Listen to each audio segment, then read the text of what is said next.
नमस्कार, बहुत स्वागत है आपका दमदार 11 में। मैं हूं रीनू यादव। सबसे पहले बात करेंगे देवास इस वक्त की बड़ी खबर की, जहां पर नाले में उतरी स्कूल बस। देवास के द एवरेस्ट स्कूल की बस अनियंत्रित होकर नाले में उतर गई। सभी 30 स्कूली बच्चे सुरक्षित हैं। स्कूल की ओर ये बस जा रही थी, तभी यह हादसा हुआ। क्रेन की मदद से बस को बाहर निकाला गया।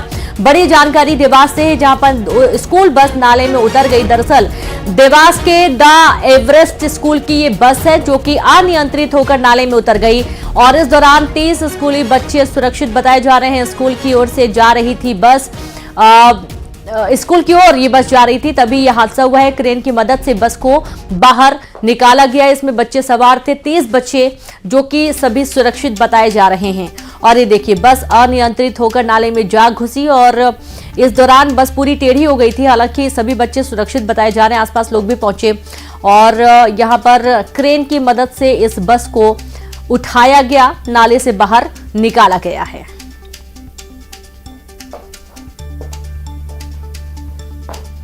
और संवाददाता वरुण राठौर जुड़ गए। वरुण, कैसे हादसा हुआ है? देखिए, जानकारी अनुसार यह बताया जा रहा है कि जो 30 बच्चों को लेकर स्कूली बस स्कूल की ओर जा रही थी, उसी दौरान जब रिवर्स में शंकरगढ़ की ओर जब वो उसके रोड के समीप जब वो रिवर्स लेने लगे, तब यह हादसा नाले में उतरकर जो है बस नीचे गिर गई। हालांकि इसमें बच्चों को किसी प्रकार की चोट नहीं आई है। फिलहाल जो है बस को क्रेन की मदद से निकाल लिया गया और सभी बच्चे सुरक्षित हैं। जी, शुक्रिया आपका वरुण जानकारी के लिए। और वरुण, फिलहाल और ये बताइए कि जो ड्राइवर है अनियंत्रित हो गया, नियंत्रण खो दिया, यहाँ पर लापरवाही कहाँ पर है? क्योंकि बच्चे भी इसमें सवार थे, तो बहुत ज्यादा एहतियात बरतने की भी जरूरत होती है। देखिए, बिल्कुल सही बात है। कहीं ना कहीं ड्राइवर की गलती भी मानी जा सकती थी, लेकिन इसमें कहीं ना कहीं सूझबूझ से, ड्राइवर की ही सूझबूझ से वहीं जो नाले का नजदीक है वहीं पर उस बस को उतार गया था और उसी दौरान जो है बच्चों को सुरक्षित तो निकाल लिया गया है। यह सबसे बड़ी बात है। किसी भी जान माल की हानि इसमें नहीं हुई है। बिल्कुल। और इस रूट से अगर रोज बस का आना जाना है तो जाहिर सी बात है, एक बार हादसा होता है तो कई बार भी हादसे होंगे। कई बार सड़कें खराब होती हैं, इस वजह से भी हादसे हो जाते हैं, या बस का मेंटेनेंस ना होना, या ड्राइवर की कोई बहुत बड़ी लापरवाही, ये तमाम वजह होती हैं। 30 बच्चों की जान इस बस में थी और हालांकि सभी लोग सुरक्षित बताए जा रहे हैं। क्या स्कूल प्रबंधन की तरफ से कोई सफाई की, कैसे ये हादसा हुआ? क्योंकि कई दफा ये देखा जाता है कि 1 या 2 बार नजरअंदाज कर दिया जाता है ऐसी गलतियों को, लेकिन फिर ये बार बार होती हैं। वरुण, देखिए, कुल प्रबंधन की ओर से अभी इस तरह का कोई जवाब सामने नहीं आया है। कहीं ना कहीं बस ड्राइवर को भी यह जानकारी थी कि बस में क्या दिक्कत हो सकती थी, लेकिन हाल फिलहाल आसपास के ग्रामीणों की मदद से बच्चों को सुरक्षित निकाल के उनको उनके सही मुकाम पर पहुंचा दिया गया है और बाद में उसकी जानकारी जो है जांच करने की प्रबंधन की जो है उनकी तरफ से बात की जा रही है। शुक्रिया आपका जानकारी के लिए वरुण। और चलिए अब आगे बढ़ेंगे। मध्य प्रदेश में राज्य कर्मचारियों को केंद्र के समान लंबित 4% महंगाई भत्ता देने की मांग की गई है। उप नेता प्रतिपक्ष हेमंत कटारे ने मुख्यमंत्री डॉक्टर मोहन यादव को पत्र लिखा है। प्रदेश के कर्मचारियों और पेंशन धारकों को लंबित 4% महंगाई भत्ता देने की मांग की गई। कटारे ने कहा कि केंद्र सरकार से स्वीकृत 4% महंगाई भत्ते का लाभ अन्य राज्य जैसे राजस्थान और उत्तर प्रदेश पहले ही अपने कर्मचारियों को दे चुके हैं, लेकिन मध्य प्रदेश के कर्मचारी और पेंशन भोगी इस लाभ से अभी भी वंचित हैं, जिससे उनके परिवार पर आर्थिक दबाव बढ़ रहा है। दीपावली का त्योहार नजदीक है, जो सभी प्रदेशवासियों के लिए एक विशेष अवसर होता है और ऐसे में कर्मचारियों को उनका हक दिलाना जरूरी है, ताकि वे भी इस त्योहार को खुशी और उत्साह के साथ मना सकें। कर्मचारियों की एक छोटी सी मांग है कि केंद्र ने जो महंगाई भत्ता लागू किया है 4% का, उसका लाभ उनको नहीं मिल पा रहा है। उनकी मांग है कि इस 4% का लाभ मध्य प्रदेश के कर्मचारियों को मिलना चाहिए और इसके लिए मैंने आदरणीय मुख्यमंत्री जी माननीय मोहन यादव जी को यह पत्र लिख के उनकी छोटी सी मांग को पहुंचाया है। मैं आशा करता हूं कि इस विषय में माननीय मुख्यमंत्री जी जल्द ही आदेश जारी करेंगे और जो कर्मचारियों की मांग है उसको। और संवाददाता वासु चौरे जुड़ गए हैं। वासु, कर्मचारियों को जो केंद्र से स्वीकृत है 4% महंगाई भत्ता, वो दिए जाने की मांग की जा रही है। हालांकि छत्तीसगढ़ में बहुत बड़ी खुशखबरी मिल चुकी है, अब मध्य प्रदेश के कर्मचारियों को इंतजार है इसका। बिल्कुल, देखिए अमूमन हर साल ये देखा जाता है कि दिवाली के आसपास जो सरकार होती है, जो राज्य की सरकार होती है, वो कुछ राहत और कुछ तोहफे जो हैं वो अपने कर्मचारियों को देने का काम करती हैं। और इस बार भी कर्मचारियों को ये उम्मीद है कि उनको 4% महंगाई भत्ता जिस तरीके से केंद्र सरकार ने अनाउंस किया है वो मध्य प्रदेश में भी मिलेगा। लेकिन इसको लेकर अब सियासत भी शुरू हो गई है। उपनेता प्रतिपक्ष हेमंत कटारिया ने सीएम को चिट्ठी लिखी है। सीएम को चिट्ठी लिखकर उन्होंने ये मांग की है कि जो 4% महंगाई भत्ते की मांग कर्मचारियों की तरफ से की जा रही है वो बेहद जायज है, क्योंकि लगातार जिस तरीके से महंगाई बढ़ रही है उनको भी अतिरिक्त धन की कहीं ना कहीं आवश्यकता होती है। और चूंकि त्योहार का भी ये पूरा सीजन है, तो ऐसे में उनके परिवार भी बेहतर रूप से त्योहार मना सके। तो ये जो 4% की बढ़ोतरी है वो सरकार को जल्द से जल्द करनी चाहिए, ताकि एक आर्थिक जो दबाव है, आर्थिक जो बोझ है वो कर्मचारियों से के ऊपर से कहीं ना कहीं हट सके। दिवाली में करीब 2 हफ्तों का समय अब बाकी है। बहरहाल देखना होगा कि क्या आने वाली कैबिनेट की जो बैठकें होती हैं उसमें इसको लेकर कुछ निर्णय होता है। क्या सीएम और बीजेपी की जो मध्य प्रदेश की सरकार है वो इस पूरी मांग को लेकर कुछ विचार करती है, क्योंकि कई अन्य राज्यों का भी उदाहरण हेमंत कटारिया ने दिया है जहां पर इस व्यवस्था को लागू कर दिया गया है। जी, शुक्रिया आपका वासु तमाम जानकारी के लिए। और इस तरीके से आप लगातार जुड़े रहिए, आगे भी आपसे जानकारी देंगे। तो अब देखना यही है कि क्या दीपावली के खास मौके पर कर्मचारियों को खुशखबरी मिलती है या इंतजार करना पड़ता है। एमपी में बीना विधायक निर्मला सप्रे के इस्तीफे पर संशय बरकरार है। लोकसभा चुनाव के दौरान कांग्रेस पार्टी से पाला बदलकर भाजपा में शामिल होने वाली बीना विधायक निर्मला सप्रे ने विधानसभा की सदस्यता से इस्तीफा देने से इनकार कर दिया है। दल बदल कानून के तहत सदस्यता खत्म करने संबंधी जवाब से इस्तीफे का खुलासा हुआ है। विधायक निर्मला सप्रे ने 10 अक्टूबर को विधानसभा को भेजे जवाब में कहा कि उन्होंने ऐसा कोई सबूत नहीं पेश किया है जिससे साबित हो कि उन्होंने दल बदला है। बता दें कि लोकसभा चुनाव से पहले कांग्रेस से बगावत कर निर्मला सप्रे ने बीजेपी के लिए प्रचार किया था। विधानसभा अध्यक्ष नरेंद्र सिंह तोमर मामले की सुनवाई 21 अक्टूबर को कर सकते हैं। इसके बाद कांग्रेस से दल बदल के सबूत पेश करने को कहा जा सकता है। वहीं इस मामले में अगर फैसले में देरी होती है तो कांग्रेस हाईकोर्ट का दरवाजा खटखटा सकती है।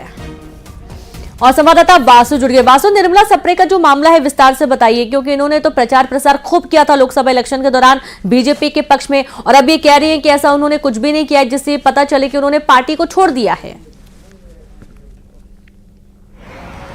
निश्चित तौर पर देखिए निर्मला सप्रे के मामले को लेकर लगातार सस्पेंस बना हुआ है। सस्पेंस इसलिए बना हुआ है क्योंकि लोकसभा चुनाव के दौरान कांग्रेस के 2 विधायक जो है वो बीजेपी में गए थे। एक रामनिवास रावत, जिन्होंने बाद में इस्तीफा दे दिया था। सरकार ने उन्हें वन मंत्री भी बनाया है और कैबिनेट में शामिल किया है। और उनका इस्तीफा देने के बाद कल ही चुनाव आयोग ने विजयपुर सीट पर उपचुनाव की जो घोषणा है वो भी कर दी है। उसकी तारीखें भी जो है वो सामने आ चुकी हैं। बुधनी में भी जो है वो उपचुनाव होगा, क्योंकि वहां से पूर्व मुख्यमंत्री शिवराज सिंह चौहान ने इस्तीफा दिया था, क्योंकि वो सांसद बन चुके हैं और अब केंद्र में कृषि मंत्री भी हैं। लेकिन निर्मला सप्रे की जो स्थिति है वो अब तक स्पष्ट नहीं हुई है। उन्होंने अपने विधायक पद से इस्तीफा नहीं दिया है। कांग्रेस लगातार मांग कर रही है, क्योंकि उन्होंने बीजेपी ज्वाइन कर ली, बीजेपी के लिए काम किया, कांग्रेस को छोड़ा, तो उन्हें इस्तीफा दे देना चाहिए। जब लेकिन उन्होंने इस्तीफा नहीं दिया तो इसको लेकर एक याचिका जो है वो कांग्रेस के नेता प्रतिपक्ष की ओर से लगाई गई। और उसको लेकर अब जब उनसे जवाब तलब किया गया निर्मला सप्रे से, तो उन्हें ये इस बात का जिक्र किया, जो सूत्रों के हवाले से जानकारी मिल रही है कि उन्होंने किसी तरीके का कोई दल बदल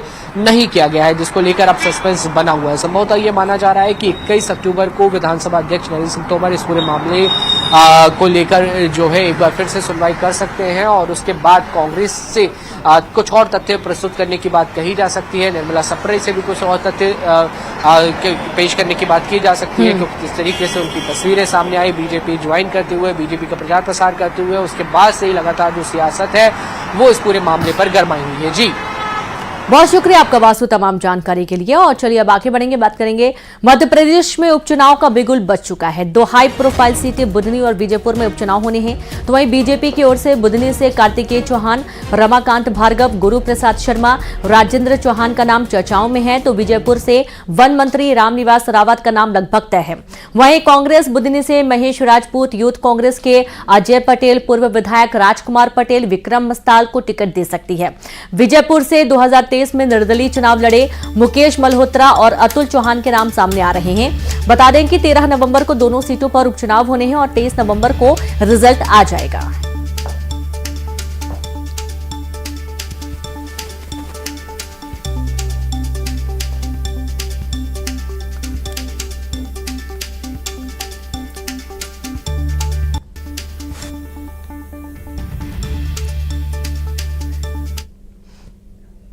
ग्वालियर में मां बेटी की हत्या पर बड़ा खुलासा हुआ है। पुलिस हिरासत में पुराना नौकर इरफान, 3 से 4 संदिग्धों को भी हिरासत में लिया गया।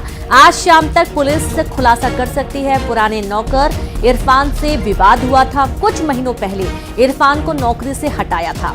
बड़ी जानकारी आपको दे रहे हैं ग्वालियर से, जहां पर मां बेटी की हत्या पर बड़ा खुलासा हो सकता है। पुलिस हिरासत में पुराना नौकर इरफान, 3 से 4 संदिग्धों को भी हिरासत में लिया गया। आज शाम तक पुलिस पूरे मामले का खुलासा कर सकती है। पुराने नौकर इरफान से हुआ था विवाद। कुछ महीने पहले इरफान को नौकरी से हटाया गया था।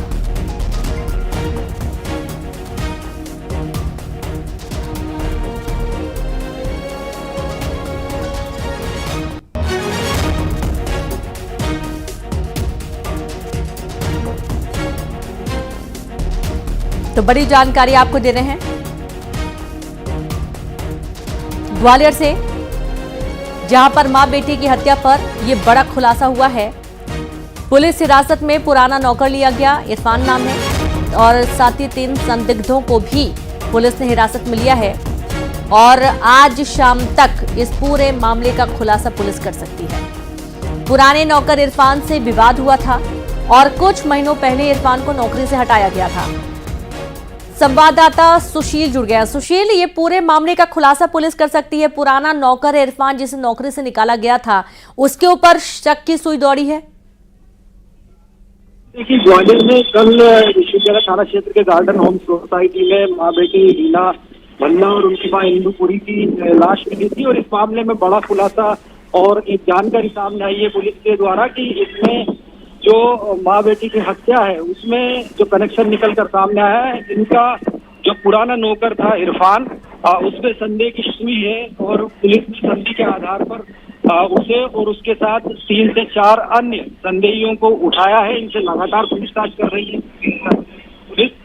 इस मामले में ये जानकारी सामने आई है पुलिस सूत्रों के मुताबिक कि इरफान पहले रीना बंसल और इंदुपुरी के यहाँ काम करता था, जो डेली नीड्स काम से घर घर डिलीवरी सप्लाई करने का काम करते थे, राशन पानी पहुंचाने का इनका काम करता था। और किसी बात को लेकर, संभवतः कुछ गड़बड़ी को लेकर इरफान को रीना ने पकड़ा था और उसके बाद रीना ने उसे नौकरी से निकाल दिया था। कुछ कहासुनी भी हुई थी। इसी बात की अदावत इरफान के मन में थी। इस तरह की जानकारियां पुलिस को मिली और उसी के चलते आशंका इस बात की है कि इरफान ने अपने कुछ साथियों के साथ मिलकर ही रीना बंसल और उनकी मां इंदुपुरी की हत्या की है। क्योंकि जो हत्याकांड का समय है उसके पहले मुख्य द्वार से इरफान और उसके साथ कुछ अन्य लोग संदिग्ध के तौर पर अंदर आते हुए सीसीटीवी में नजर आ रहे हैं। और इसी आधार पर पुलिस जब घर पहुंची थी तो इरफान फरार मिला था, लेकिन बाद में पुलिस ने उसे दबिश देकर हिरासत में ले लिया। लगातार पूछताछ की जा रही है और आज दोपहर बाद दोनों जो मृतिका है, इंदु और रीना, दोनों की शॉर्ट पीएम रिपोर्ट भी आ जाएगी, जिसमें मौत की वजह स्पष्ट हो जाएगी। और उसके बाद संभवतः आज शाम तक सारी कड़ियां जोड़कर पुलिस इसका खुलासा करती है। लेकिन पहली जो शक की सुई है और संदेह है वो इरफान ही है, जो इनका पुराना कर्मचारी था। बिल्कुल, और ये वाकई में चौंकाने वाली बात है कि एक पुराना कर्मचारी जिससे निकाल दिया गया था, उसने इस हत्या की वारदात को अंजाम दिया है। कुछ पुराने संदिग्ध भी हैं, कुछ 3 से 4 संदिग्ध हैं जिन्हें गिरफ्तार किया गया है। सुशील, उनके बारे में क्या डिटेल्स मिल पाई हैं? ये संभवतः आशंका इसी बात की है कि इरफान ने इस घटना को अंजाम दिया होगा, जैसा कि पुलिस को आशंका है। अभी पुलिस ने साफ तौर पर नहीं कहा, लेकिन इरफान पर पूरी शक की सुई है, वही आ रहा है। इसके अलावा 3 से 4 और लोग हैं जो इरफान के साथ संदेही के तौर पर पुलिस ने उनको भी राउंड अप किया है। उनसे लगातार पूछताछ की जा रही है, क्योंकि जिस तरह से माँ और बेटी रीना और इंदु की हत्या फ्लैट के अंदर हुई है, उसमें संघर्ष भी हुआ है। तो निश्चित तौर पर पुलिस मान के चल रही है कि ये काम 1-2 लोगों का नहीं है, इसमें 2 से ज्यादा लोगों की संख्या हो सकती है इसमें हत्याकांड को अंजाम देने के दौरान। और जो कुछ घर से कंगन सहित अन्य चीजें भी गायब हुई है, ज्वेलरी, तो इसमें ये आशंका जरूर है पुलिस को कि इसमें 3 से 4 लोग या 5 लोग भी हो सकते हैं। लिहाजा संदेह के तौर पर सभी से पूछताछ की जा रही है। और इरफान चूंकि पहले यहाँ काम करता था, तो वो सारी टाउनशिप और रीना इंदु की सारी गतिविधियां, इनके आने जाने का समय, घर में प्रवेश करने का, दुकान बंद करने का, सारे समय की जानकारी थी। यही वजह है कि सोसाइटी के अन्य लोगों को या गार्डों को कोई शक नहीं हो पाया, क्योंकि इरफान पहले भी यहाँ काम करता था तो लोगों को उस पर किसी तरह का शक नहीं था। लेकिन सीसीटीवी में जो संदिग्ध के तौर पर ये लोग नजर आए, तो पुलिस जो है संभवतः दोपहर बाद शॉर्ट पीएम रिपोर्ट आने के बाद इस बात। ठीक है सुशील, बहुत शुक्रिया आपका तमाम जानकारी के लिए। विदिशा में एक मरा हुआ चूहा विवाद की वजह बन गया। इसे लेकर बीजेपी नेता ने पड़ोसियों के घर पर पत्थर बरसा दिए और लाठी डंडों से हमला कर दिया। परिवार के लोगों ने गेट बंद करके अपनी जान बचाई। इसका वीडियो सोशल मीडिया पर वायरल हो रहा है। उदयनगर कॉलोनी निवासी देवेंद्र नरवरिया के घर पर मंगलवार को चूहा मर गया था और इस चूहे को वह दूर एक खेत में फेंक आए। इस बात पर मोहल्ले में रहने वाले ब्रजेश डांगी ने विवाद शुरू कर दिया। ब्रजेश डांगी के साथ कई लोगों ने आकर देवेंद्र नरवरिया के घर पर हमला कर दिया। इतना ही नहीं, पथराव भी किया गया और इससे पहले ब्रजेश डांगी मरा हुआ चूहा वापस उठाकर लाया और देवेंद्र के घर पर भी फेंक दिया। देवेंद्र का आरोप है कि उसके घर पर एक भाजपा नेता और एक जिला पंचायत सदस्य भी हमला करने आए हुए थे। उस चूहे को वहां से उठा के लेके आता है, जिसकी वीडियो मेरे पास है। उस चूहे को अपने गेट पे रखता है और मैं फिर अपनी गाड़ी धोने लगता हूँ, कार, और वो जो है पूरे मतलब जो है सब लोगों को फोन लगाता है। इसमें जो लोग वीडियो में आए हुए लोग हैं, इसमें उनके जो विदिशा भाजपा के जिला पंचायत सदस्य धनराज दांगी जी हैं और उसका भतीजा है उसका, इसका नाम मुझे याद नहीं आ रहा, लेकिन उसका बेटा जो है मयंक भी है। ये लोग जो है सब लोगों ने लठ से, डंडों से और जो है पत्थरों से हमला किया घर पे और माँ बहन की गालियां देने लगे। बोलते हैं कि आप जहां से आए हो, भिंड से आए हो, तुमको भिंड ही पहुंचा देंगे। बैतूल में 3 चाकूबाजों का आतंक देखने को मिल रहा है। कल रात को चाकूबाजों ने 6 लोगों पर चाकू से हमला कर दिया, जिसके बाद घायलों को अस्पताल भर्ती किया गया। चाकूबाजों ने अलग अलग इलाके में राहगीरों पर हमला किया। वहीं इस दौरान उनका सीसीटीवी भी वायरल हो गया। हमलावरों में 2 आदतन हिस्ट्री शीटर बदमाश हैं। वहीं ये लोग शहर में दहशत फैलाने के लिए हमला कर रहे थे।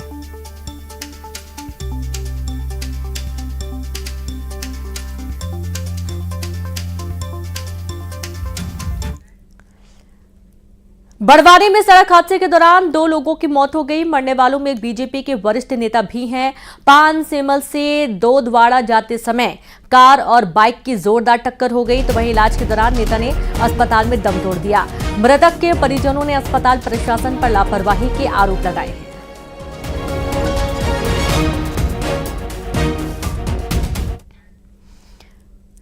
इंदौर में डेंगू और चिकनगुनिया से हड़कंप मच गया है। 24 घंटे में चिकनगुनिया के 20 नए मरीज मिले हैं। 24 घंटे में डेंगू के 16 नए मामले सामने आए हैं। स्वास्थ्य विभाग में हड़कंप मचा हुआ है। स्वास्थ्य विभाग ने फॉगिंग शुरू करवा दी है इलाके में, ताकि चिकनगुनिया और डेंगू के जो मामले सामने आ रहे हैं इनमें कुछ कमी आए या इस पर रोक लग पाए। देश के सबसे स्वच्छ शहर इंदौर में डेंगू और चिकनगुनिया का कहर है। बीते 24 घंटे की अगर बात करते हैं तो 24 घंटे में 16 डेंगू के केस और 20 चिकनगुनिया के मामले सामने आए, यानी 24 घंटे में चिकनगुनिया का इंदौर में विस्फोट हुआ है। इसके बाद से स्वास्थ्य महकमे में हड़कंप मचा हुआ और इस वक्त हम इंदौर पुलिस कंट्रोल रूम में मौजूद हैं।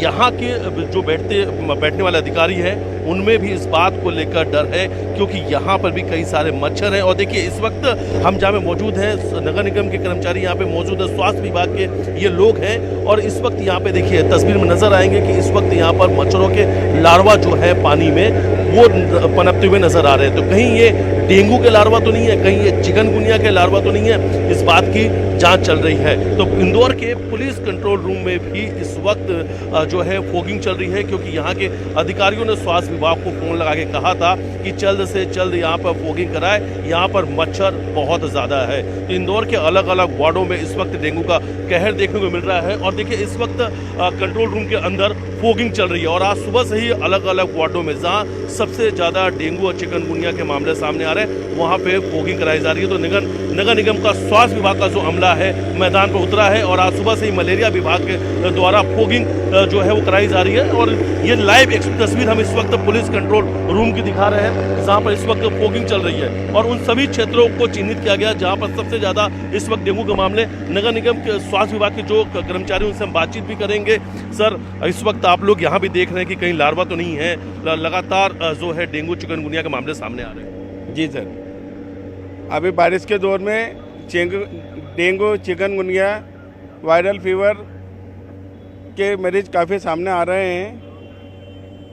नगर निगम पूरी तादाद से लगा हुआ है, फॉगिंग भी कर रहा है, लार्वा नाशक दवाओं का छिड़काव भी कर रहा है। लार्वा पाने जाने पर उसको लार्वा नष्ट भी कर रहे हैं।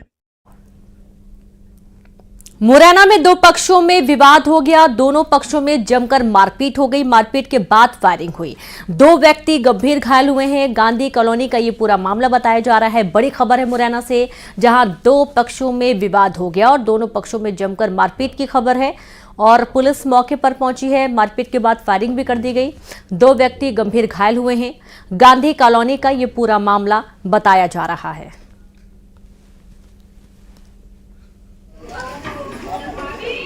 पप्पा से करवा रहे लड़के रहते हैं किराए के मकान पे, अहले वाले से करवा रहे हैं उनके मकान पे।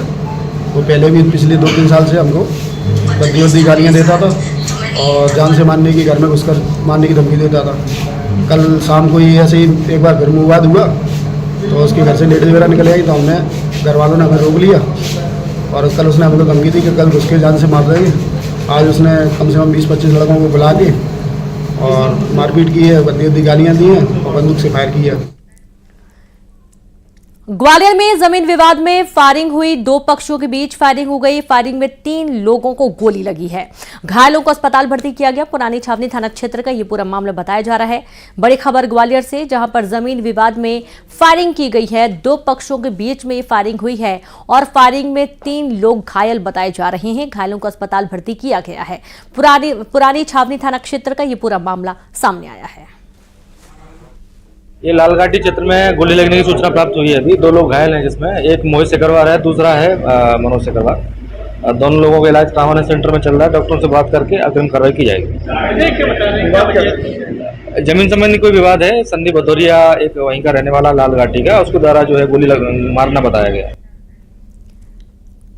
मुरैना से खबर है, जहां अस्पताल में हंगामा हुआ। मरीज के परिजनों ने जबरदस्त हंगामा कर दिया। मरीज की तबीयत बिगड़ने पर जमकर बवाल काटा गया। हंगामा कर रहे लोगों ने डॉक्टरों से बदसलूकी भी की। मामला दर्ज कर जांच में जुटी पुलिस। बड़ी जानकारी आपको दे रहे हैं मुरैना से, जहां अस्पताल में जबरदस्त हंगामा हुआ। मरीज के परिजनों ने हंगामा किया, जहां मरीज की तबीयत बिगड़ने पर बवाल काटा गया। हंगामा कर रहे लोगों ने डॉक्टरों से बदसलूकी की। मामला दर्ज कर पुलिस मामले की जांच में जुट गई है। बड़ी जानकारी है मुरैना से।